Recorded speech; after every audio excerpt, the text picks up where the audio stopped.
Hi, good evening everyone. Update lang sa ating ganap dito.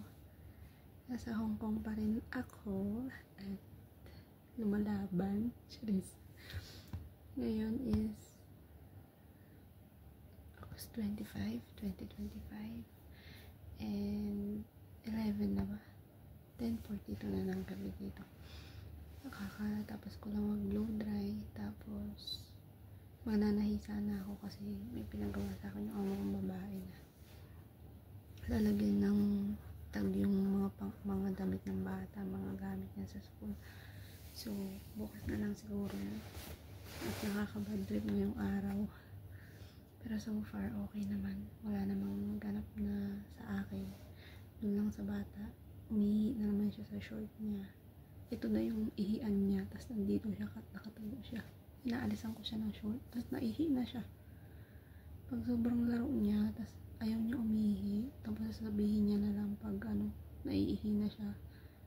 Wala na, pagkasabi niya, ayun na, tumagos na yung ihi, ganun. Tapos, may chika pala ako sa inyo tungkol sa dati kong employer, kasi nag-chat sa akin yun, nakausap ko nga yung asawa niya, diba? Tapos yung, ito naman, nakausap ko din yung amo kong lalaki naman, yung talagang nag-hire sa akin. Sabi niya kung kamusta daw, sabi ko okay naman, sabi ko ganun. Tapos natanong ko, kasi ako dito, diba, hindi ako mapatali dito, pero okay ako dito. Ang ko lang is, reklamo ko talaga, hindi ako nagsasabi sa amo ko pero ang hindi ko kinakaya yung tuloy-tuloy ba ng trabaho, 16 hours to 18 hours, tumutunog yung balikat ko, pabubuhat sa bata. Ang sakit pati ng pinday ko, paikot. Ito, ang sakit. Hindi pa ako nagmamarket niya na, kasi puro lang kami dito sa bahay ng bata eh. Tapos, ayun nga, ang hirap ba ng tuloy-tuloy yung trabaho. Ang laki na ng pinayat ko. Kung sa pagkain, nakakakain naman, kaso habang kumakain ka, nagtatrabaho ka pa rin, hindi ka nga mapaupo. Basta ang hirap. Wala namang madaling trabaho. Sabi ko nga sa dati kong napanood ko yung dati kong nakakatawa yung isang umpisa ng vlog ko.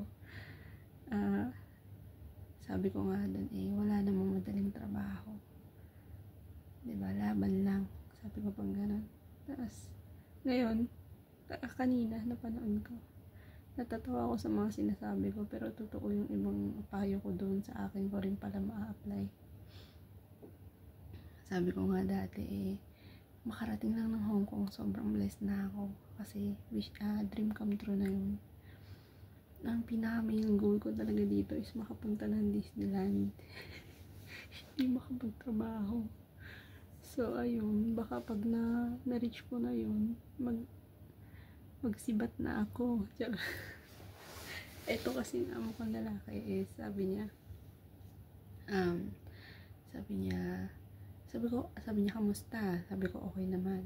Tapos sabi ko, Baba, if ever bumalik ako sa inyo,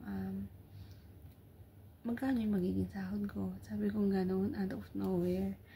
Parang curious lang ako. Sabi niya 1,600, free food, tsaka free internet. Sabi ko, Baba, gawin mo 1,800, gano'n.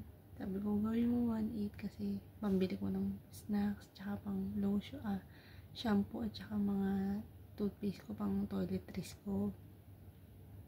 Hindi nag-reply. Tapos sabi niya, ang reply niya, mga ilang oras, sabi niya, we have a temporary helper, but after 6 months contract in the agency, sabi niya, pwede na ulit kitang i-hire. Bibigyan kita ng, kukuha tayong visa, tsaka panibagong kontrata, ipapadala ko sa'yo kasabay ng ticket. Sabi niya ganun, parang ganun. Basta mahaba yun, sabi niya. Tapos sabi ko, kailan yan, Baba? Sabi ko ganun. Tapos ang tagal na naman niya mag-reply. Nung nag-reply, sabi niya, February 2026. So, matagal pa, diba? Tapos, sabi ko, kanina kasi, yung eksena dun sa bata, talaga napikon talaga ako kasi katabi niya na yung ihian, tapos dito pa siya umihi. Tapos ulit-ulit siya sa akin, naawa din ako na sorry daw. Tapos sabi niya, promise bukas di na ako iihi. Sabi niya gano'n. Hindi ko siya kanausap, naiinis ako. Isip ko, pag andito magulang mo, pabibo ka, hindi ka nagpapatulong umihi. Tapos pag wala, parang sinasadya niya ba na maiihi na lang siya sa sobrang laro namin. Ayaw niya nang umihi, gano'n.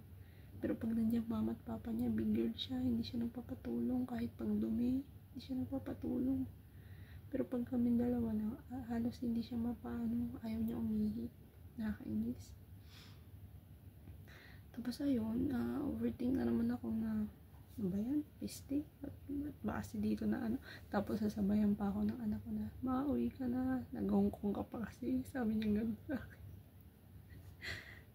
So ayun na nga, sabi niya, ang amo ko, by February daw. Tapos sabi ko, sana nga talaga baba. Sabi ko, if ever bumalik ba ako, okay lang kay madam. Sabi ko gano'n. Sabi niya, oo naman, mahal ka namin. Sabi niya, we love you. And we hope to see you soon. Sabi niya gano'n. Sabi niya, sabi ko pa, magpapakatotoo na ako. Sabi ko ganito. Naikwento ko na. Sabi ko, Baba, I'll be honest with you. Nasa Hong Kong ako ngayon. Sabi ko gano'n. Hindi ko na kasi ito i-edit eh. Bala ko i-screenshot yung convo na, sa title. Dun sa cover sa thumbnail. Try ko doon. I-highlights, gano'n. Ang sabi niya is, sabi ko sa kanya, Baba, wapakatotoo na ako sa'yo, nasa Hong Kong ako ngayon kasi nagtry ako na sa mas malaki yung sahod kasi nga para rin naman sa pamilya ko. Sabi ko gano'n. Sabi ko, ginawa ko to kasi kailangan ko makapag-earn ng malaki para sa family ko, makapag-save para sa future ko. Sabi ko, sana maintindihan mo. Sabi ko, pero malapit na rin naman ako umuwi, hindi ko kaya yung trabaho dito. Malaki yung sahod pero malaki rin yung responsibilities. Sabi ko, malayo sa duty ko sa Saudi. Sabi ko, ang laki ng pinayat ko. Tapos hindi ko kaya yung working hours. Tapos sabi ko, sana maintindihan mo. Sabi ko gano'n. At kung malaman ni madam, sana matanggap niya ako ulit. Pero kung hindi naman, Baba, sabi ko, sobrang blessed na ako na nakapag-serve ako sa family mo. Sabi ko gano'n. Tapos sabi niya, I wish you good luck. I wish you success. Sabi niya gano'n una. Akala ko hindi na ako pababalikin. Tapos nayaan ko lang. Nagtrabaho na ako ulit. Tapos maya sabi niya, we will see you soon again. Sabi niya gano'n. Sabi ko, thank you Baba for understanding. Sabi ko gano'n. Pagka uwi ko mga ilang buwan pa, sabi ko, antayin ko na lang yung visa mo sa Pinas tsaka kontrata kung loloobin. Sabi ko gano'n. Kung hindi man, maiintindihan ko rin. Sabi ko gano'n. Sabi niya, you're a great lady. Baro kasi mag-English yun. You're a great lady daw. Pero talaga, parang nagsumbong ka sa tatay mo, sa alam mo yun, pangalawang tatay mo. Ganun ang ko kanina. Hindi para maglihim. Totoo naman yung sinabi ko dun na trinay ko talaga ang Hong Kong kasi para sa malaking salary. Kanina nga, bago siya mag-chat, naghahanap din ako ng lilipatan, cross country sa Dubai or cleaners, mga ganun. Umaaray kasi talaga ako sa 16 hours na duty. Tapos pasok pa ako ng linggo. Pati linggo, 16 hours yun. 16 to 18 hours yun.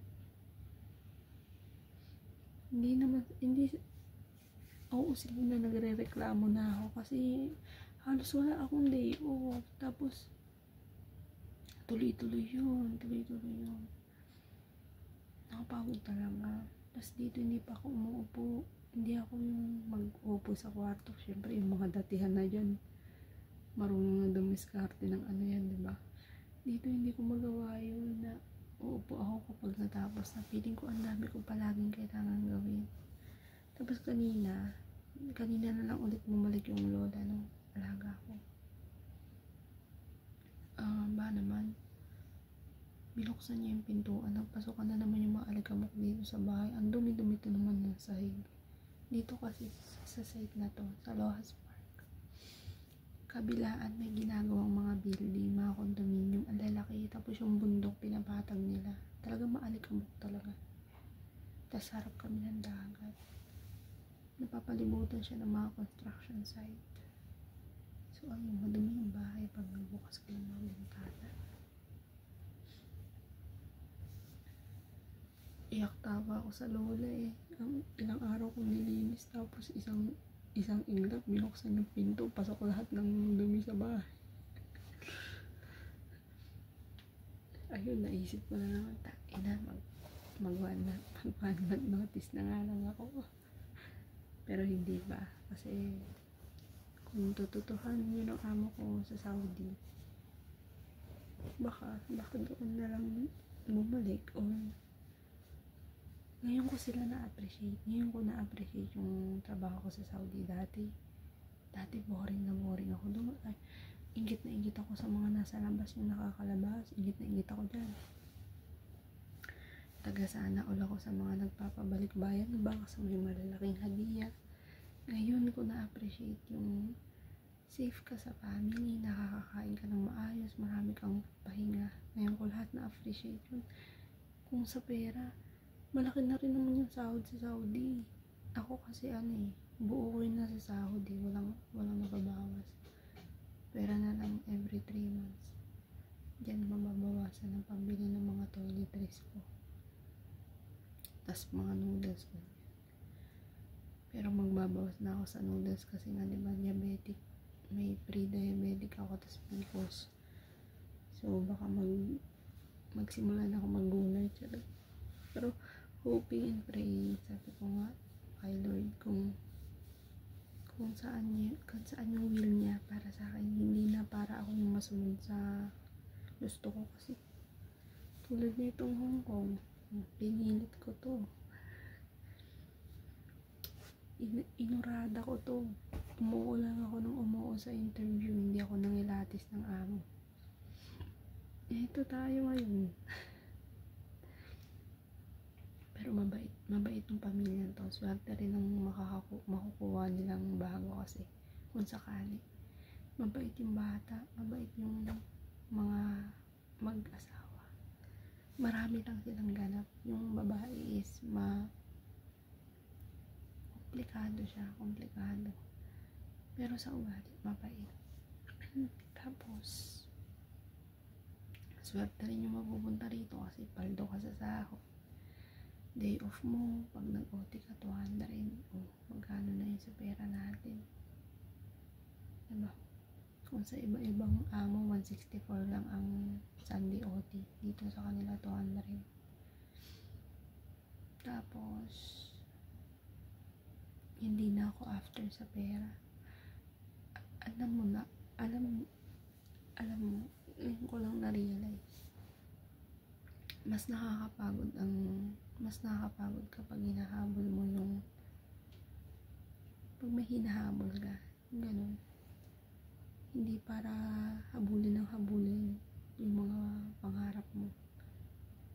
Kusang darating yan sa'yo pag para sa'yo, mapapasayo sa tamang panahon, sa tamang paraan, hindi yung ipipilit. Nakakapagod, nakakadrain. Yung ko lang na-realize. So, kung ano't ano man ang mangyari, sana yung the best na decision yung ma-come up natin. At saka syempre, yung guidance ni Lord, ayun lang naman ang importante. Hindi ko pa para panghawakan yung Saudi ulit. Pero kung luluubin ni Lord at doon niya talaga ako ibabalik, siguro naman may mas magandang mangyayari, diba? Tsaka para rin sa akin yun. At kung hindi man loobin ang Saudi ulit, syempre kasi Naisip ko, paano pag nagustuhan na nila yung i-hire nila ng 6 months, pwede nila kasing idiretso yun, i-recontract yun. Baka may mga ganun Utopian, Indonesian, 6 months ng kontrata niya sa isang amo. Tapos pag nagustuhan ka ng amo, pwedeng recontract hanggang matapos mo yung 2 years. Ano kasi yan, agency kasi sila. Pero pag Pinay, fix talaga 2 years yan sa isang amo lang. Pag nagustuhan siya, wala tayong magagawa, diba? Pero ang ganda nung usapan namin ng amo ko kanina tungkol dun sa pagbalik ko. Hindi ko lang alam kung magkano yung salary, pero sana maabutan ko yung increase kasi may nababalitaan akong increase daw sa Saudi. Tataasan ata yung sahod doon. Sana maabutan ko yun. Kahit ganun lang, 28k, okay na ako doon. Malaking ano na yun. Malaki na yung kaibahan nun sa 23-24 na palitan ngayong current. Tsaka malaking tulong na yun. Malaking savings na yung pag naipon. Dito is naninimbang pa rin ako. Okay naman kasi kinakaano ko lang yung pahinga ba. Halata ba sa akin na wala akong pahinga? Tapos ang bilis ko na mainis sa bata. Siyempre pagod ako Gusto mo pa matulog bang umaga pero hindi ka na makatulog kasi yung isip mo active na agad, gusto na agad magtrabaho. Tapos iniisip ko na agad yung mga dapat kong, alam mo yung wala kang kapanatagan. Para kang, syempre bago pa lang din. Ewan ko. Ayoko ng ganitong pakiramdam. Ayoko ng sitwasyon ko ngayon. Pero swerte pa ako sa lagay ko na to kasi marami dyan na walang trabaho, hindi sinerte sa amo, nasasaktan, nagugutuman. Swerte pa ako. Madiskarte rin kasi ako sa pagkain at masipag din talaga ako, kaya mabait talaga sila sa akin kasi hindi ako natitinggay kahit may choice ako na umupo, kahit alam mo yun, hindi sila nagdidikta ng gagawin mo. Meron akong listahan, sinusunod ko talaga lahat yun inaano ko araw-araw. Kahit na punasan ko na kahapon, pupunasan ko ulit yun ngayon. Nakikita nila yun sa camera nila.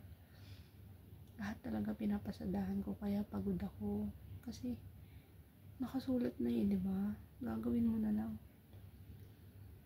Tapos sasabayan ka pa ng bata. Ewan ko, naano ko ngayon na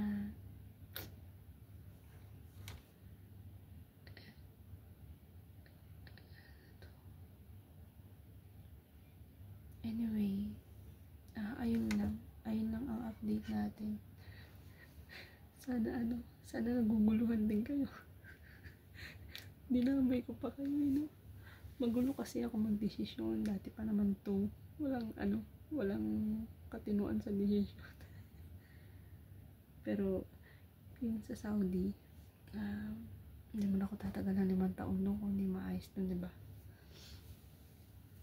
Lately na lang din nagkaroon ng mga eksena kasi yung pamilya ni Madam, yung mga apo-apo niya, may mga baltik. So, ayun. Sana yung will ni Lord yung mag-lead sa akin kung saan ako. Ayoko na mag-decide para sa sarili ko, magulo kasi. Pero ang ganda ng araw na to, kahit nakakapagod at nakakainis. Kasi meron akong konkretong pwedeng balikan, alam mo yun, ang sarap sa pakiramdam na may ganong amo na magre-reach out sa'yo, tapos naintindihan ka, hindi kayong minata na, ayan kasi mukha kang pera kaya nahirapan ka ngayon. Hindi ako gano'n. Ganun lang ako. So, ayan, sige, magkita na lang tayo sa susunod na na taon. Ayun lang. Good night na everyone. Adios.